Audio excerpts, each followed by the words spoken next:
ମହାଭାରତର ସବୁଠାରୁ ପ୍ରଭାବଶାଳୀ ଏବଂ ସଂଘର୍ଷମୟ ଚରିତ୍ର ହେଉଛନ୍ତି ଦାନବୀର କର୍ଣ୍ଣ। ତାଙ୍କ ଜୀବନ କାହାଣୀ ତ୍ୟାଗ, ବୀରତ୍ୱ, ବନ୍ଧୁତା ଏବଂ ଅପମାନର ଏକ ମିଶ୍ରଣ। କୁନ୍ତୀ ବିବାହ ପୂର୍ବରୁ ଦୁର୍ବାସା ଋଷିଙ୍କଠାରୁ ଏକ ମନ୍ତ୍ର ପାଇଥିଲେ, ଯାହାଦ୍ୱାରା ସେ ଯେକୌଣସି ଦେବତାଙ୍କୁ ଆହ୍ୱାନ କରି ସନ୍ତାନ ପ୍ରାପ୍ତ କରିପାରିବେ। କୌତୂହଳବଶତଃ ସେ ସୂର୍ଯ୍ୟଦେବଙ୍କୁ ସ୍ମରଣ କଲେ ଏବଂ ତାଙ୍କୁ ଏକ ପୁତ୍ରରତ୍ନ ପ୍ରାପ୍ତି ହେଲା। ସେହି ଶିଶୁଟି ଶରୀରରେ ଜନ୍ମଗତ କବଚ ଓ କୁଣ୍ଡଳ ଧାରଣ କରିଥିଲା। ସାମାଜିକ ଭୟରେ କୁନ୍ତୀ ଶିଶୁଟିକୁ ଏକ ମଞ୍ଜୁଷାରେ ରଖି ଅଶ୍ୱ ନଦୀରେ ଭସାଇ ଦେଇଥିଲେ। ହସ୍ତିନାପୁରର ସାରଥୀ ଅଧିରଥ ଏବଂ ତାଙ୍କ ପତ୍ନୀ ରାଧା ସେହି ଶିଶୁଟିକୁ ପାଇ ନିଜ ପୁତ୍ର ଭଳି ପାଳନ କଲେ। ରାଧାଙ୍କ ପୁତ୍ର ହୋଇଥିବାରୁ ତାଙ୍କୁ ରାଧେୟ କୁହାଗଲା। ସେ ଜଣେ ସାରଥୀ ପରିବାରରେ ବଢ଼ିଥିବାରୁ ସମାଜ ତାଙ୍କୁ ସୁତପୁତ୍ର ବୋଲି ସମ୍ବୋଧନ କରୁଥିଲା।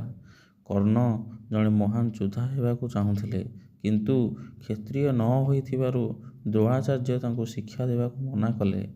ପରେ ସେ ନିଜକୁ ବ୍ରାହ୍ମଣ ପରିଚୟ ଦେଇ ଭଗବାନ ପରଶୁରାମଙ୍କ ଶିଷ୍ୟ ହେଲେ। ଯେତେବେଳେ ପରଶୁରାମ ଜାଣିବାକୁ ପାଇଲେ ଯେ କର୍ଣ୍ଣ ମିଛ କହିଛନ୍ତି, ସେ ଅଭିଶାପ ଦେଲେ ଯେ ଅନ୍ତିମ ଯୁଦ୍ଧ ସମୟରେ ତୁମେ ତୁମର ମନ୍ତ୍ରବିଦ୍ୟା ଭୁଲିଯିବ। ଏହା ସହିତ ଏକ ଗାଈକୁ ଭୁଲରେ ମାରି ଦେଇଥିବାରୁ ଜଣେ ବ୍ରାହ୍ମଣ ମଧ୍ୟ ଅଭିଶାପ ଦେଇଥିଲେ ଯେ ତାଙ୍କ ରଥର ଚକ ମାଟିରେ ଦବିଯିବ। ରାଜକୁମାରମାନଙ୍କ ଶସ୍ତ୍ର ପ୍ରଦର୍ଶନ ସମୟରେ କର୍ଣ୍ଣ ଅର୍ଜୁନଙ୍କୁ ଆହ୍ୱାନ କରିଥିଲେ, କିନ୍ତୁ କୁଳ ପଚାରି ତାଙ୍କୁ ଅପମାନିତ କରାଗଲା। ସେହି ସମୟରେ ଦୁର୍ଯ୍ୟୋଧନ କର୍ଣ୍ଣଙ୍କ ବୀରତ୍ୱ ଦେଖି ତାଙ୍କୁ ଅଙ୍ଗ ଦେଶର ରାଜା ଘୋଷଣା କଲେ। ସେହିଦିନଠାରୁ କର୍ଣ୍ଣ ଦୁର୍ଯ୍ୟୋଧନଙ୍କର ପରମ ବନ୍ଧୁ ହୋଇ ରହିଲେ। କୁରୁକ୍ଷେତ୍ର ଯୁଦ୍ଧ ପୂର୍ବରୁ ଇନ୍ଦ୍ରଦେବ ବା ଅର୍ଜୁନଙ୍କ ପିତା ବ୍ରାହ୍ମଣ ବେଶରେ ଆସି କର୍ଣ୍ଣଙ୍କଠାରୁ ତାଙ୍କର ଅଜୟ କବଚ କୁଣ୍ଡଳ ମାଗିଥିଲେ। କର୍ଣ୍ଣ ଜାଣିଶୁଣି ମଧ୍ୟ ତାହା ଦାନ କରିଥିଲେ।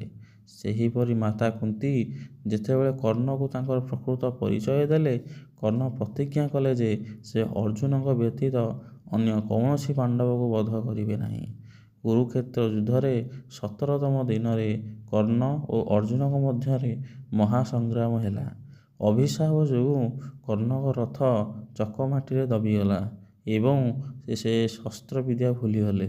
ଯେତେବେଳେ କର୍ଣ୍ଣ ନିରସ୍ତ୍ର ହୋଇ ରଥଚକ ବାହାର କରୁଥିଲେ, ଶ୍ରୀକୃଷ୍ଣଙ୍କ ନିର୍ଦ୍ଦେଶରେ ଅର୍ଜୁନ ଆଞ୍ଚଳିକ ଅସ୍ତ୍ର ପ୍ରୟୋଗ କରି କର୍ଣ୍ଣଙ୍କୁ ବଧ କଲେ।